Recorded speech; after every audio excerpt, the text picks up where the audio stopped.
Criminal case के कितने stage होते हैं? किस प्रकार पुलिस प्रशासन आपके साथ कार्रवाई करती है? कोर्ट की क्या प्रोसीजर होगी? ये सारा कुछ आज डिटेल में जानेंगे।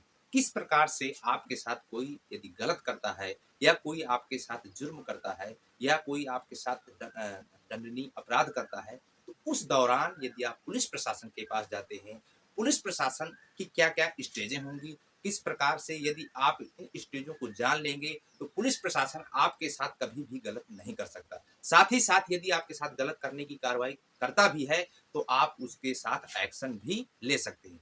तो आज इसी विषय में पूरी चर्चा करेंगे। चर्चा करने से पहले यदि मेरे चैनल पर नए आए हैं, तो चैनल को सब्सक्राइब करें और साथ ही साथ बेल आइकन को भी ज़रूर प्रेस कर लें, ताकि आपको जब भी मेरी वीडियो नई आए, तो आपके मोबाइल पे ज़रूर आवे। तो चलिए शुरू करते हैं।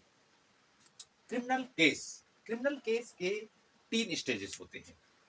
जिस प्रकार से जो प्रारंभिक कार्रवाई होती है, उनको 3 तरीके से शिकायत की जाती है, जिससे आपकी यदि पुलिस प्रशासन यदि आपका साथ नहीं देती है, पुलिस प्रशासन यदि आपके की शिकायत नहीं सुनती है या एफआईआर दर्ज नहीं करती है, तो उस दौरान भी आपको इनको 3 स्टेजों में विभाजित किया गया है। सर्वप्रथम यदि पुलिस प्रशासन यदि आपका साथ देती है, तो उस दौरान आपको 154 के थ्रू, जो सीआरपीसी की 154 धारा होती है, उसके उसके थ्रू आपकी एफआईआर यानी रिपोर्ट दर्ज कर ली जाती है। नंबर दूसरे में यदि आपके अपराध छोटे हैं, तो उस दौरान आपका 155 के थ्रू, सीआरपीसी के 155 के थ्रू एनसीआर लगाया जाता है। यदि पुलिस प्रशासन दोनों नहीं करती है, तो आप मजिस्ट्रेट के पास परवाह दायर कर सकते हैं। 156(3) आप नाम सुने हो सकते हैं। 156(3) जो कोर्ट के जरिए आपकी एफआईआर दर्ज होती है और उसके बाद उसकी कार्रवाई की जाती है। आपने 3 स्टेप पे प्रारंभिक प्रक्रिया को समझा। इसके बाद जब पुलिस प्रशासन, मैं आज बात करूंगा सिर्फ एफआईआर से संबंधित, क्योंकि यह प्रक्रिया पुलिस प्रशासन से होकर के कोर्ट जजमेंट तक की मैं चर्चा करूंगा। जब भी कोई अपराध या कोई पीड़ित व्यक्ति के साथ कोई अपराध हो जाता है, तो उस दौरान पुलिस प्रशासन के पास जाकर के व्यक्ति एप्लीकेशन देता है और एप्लीकेशन देने के बाद उस व्यक्ति की एफआईआर दर्ज कर ली जाती है। ये सिंपल सा प्रोसेस है। इसके बाद पुलिस की क्या प्रक्रिया होगी? पुलिस उस पर छानबीन करती है, इंक्वायरी करती है। इंक्वायरी करने के बाद यदि वह आपका जो केस है कैटेगरी वाइज वो देखते हैं, रिव्यू करते हैं कि यदि वह 7 साल से ऊपर की सजा वाला कोई प्रावधान है या 7 साल से ज़्यादा का दंडनीय अपराध है, तो उस दौरान बिना मजिस्ट्रेट के अप्रूवल के उस व्यक्ति को गिरफ्तार भी कर सकती है। कोई भी अपराध यदि इस प्रकार के आपके साथ कोई अपराध करता है, तो उस दौरान बिना मजिस्ट्रेट के अप्रूवल किए बगैर भी उस व्यक्ति को गिरफ्तार किया जा सकता है। साथ ही साथ यदि ऐसा नहीं है, और यदि है, मान लीजिए कोई इस तरह का अपराध किया है, तो उस व्यक्ति को मजिस्ट्रेट से अप्रूवल करा करके उस व्यक्ति का रिमांड में भी पुलिस रिमांड में ले सकती है।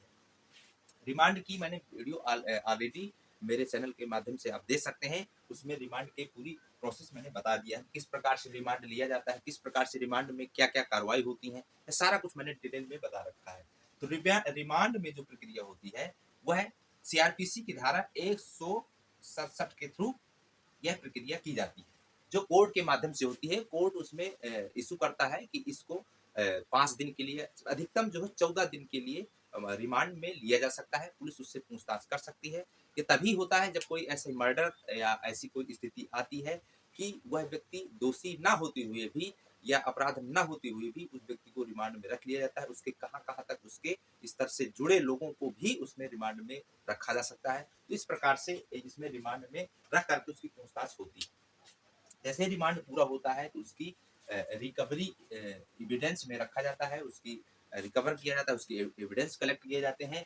इसके बाद जैसे ही सारा कुछ कंप्लीट होता है, तो उसके 164 के थ्रू, 164 के थ्रू, सीआरपीसी 164 के थ्रू उसके बयान करा लिए जाते हैं। पुलिस प्रशासन उसके जो है उसको बयान करवा लिए जाते हैं। इसके बाद जब विवेचना सब कुछ हो जाती है, तो फाइनली जो है पुलिस प्रशासन, यानी कि जो विवेचनाधिकारी होता है, चार्जशीट ऐसे नहीं बनती है। चार्जशीट में पूरा इन्वेस्टिगेशन होता है, उसके बयानबाजी सारा कुछ होता है। इसके बाद ही चार्जशीट बनती है और पुलिस उसमें जो विवेचनाधिकारी होता है, विवेचनाधिकारी एक अधिकारी होता है उसमें सिर्फ दरोगा हो सकता है या उससे भी ऊपर की पोस्ट हो सकती है। दरोगा से नीचे की व्यक्ति के लोग उसकी विवेचना नहीं कर सकता है, यानी चार्जशीट नहीं बना सकते। चार्जशीट दरोगा रैंक का ही बना सकता है, उससे ऊपर का बना सकता है। चार्जशीट बन गई। चार्जशीट जैसे बनती है तो पुलिस प्रशासन का जो वर्क होता है, चार्जशीट कोर्ट में पेश करने का होता है।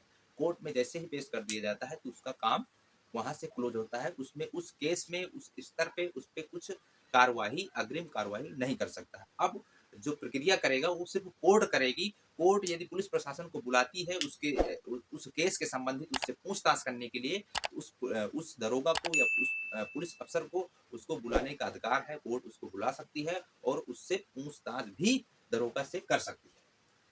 तो ये समझ में आया। जैसे चार्जशीट कंप्लीट होती है तो फिर कोर्ट उसको बार्गेनिंग में रख लेती है, या उसको यदि कोर्ट तक नहीं पहुंचता है, यानी चार्जशीट यदि वो लगाता है या चार्जशीट नहीं लगाता है, यानी कि वह झूठा है, यदि कोई केस झूठा है या चलने योग्य नहीं है, तो उसकी फाइनल रिपोर्ट लगा दी जाती है, यानी एफआईआर लगा करके उस केस को रफा दफा भी किया जा सकता है। यदि पुलिस प्रशासन चाहती है कि यह कोर्ट की प्रक्रिया तक नहीं है, छोटा मोटा केस है, तो उसको दरोगा ही अपने विवेचना के दौरान उसमें उसमें एफआईआर लगा करके कोर्ट को सबमिट कर दिया जाता है। तो इस प्रकार से ये यहाँ तक पुलिस प्रशासन की कार्रवाई, यहाँ से कोर्ट का भी जाने की जरूरत नहीं है। यहाँ यदि एफआईआर लग गई है तो फिर कोर्ट की जाने की जरूरत नहीं है और वह मामला खत्म हो जाता है। यदि एफआईआर नहीं लगती है और चार्जशीट में जो विवेचना करके आगे की कार्रवाई कर देता है, जो धाराएं लगा के दे देगा, वो आगे की प्रक्रिया उसको कार्य करेगी। यदि ये चार्जशीट में ही जो धाराएं यदि कम या घटाना या बढ़ाना जो भी करना है वो चार्जशीट के दौरान ही सारी चीजें कर ली जाती हैं। इसके बाद ना घटाई जा सकती हैं ना बढ़ाई जा सकती हैं। यदि बढ़ाना है तो उसमें फिर वो कोर्ट का प्रोसीजर है, वो कोर्ट कुछ भी करे, वो आगे की अग्रिम कार्रवाई है, उसमें फिर आगे की प्रक्रिया शुरू होती है।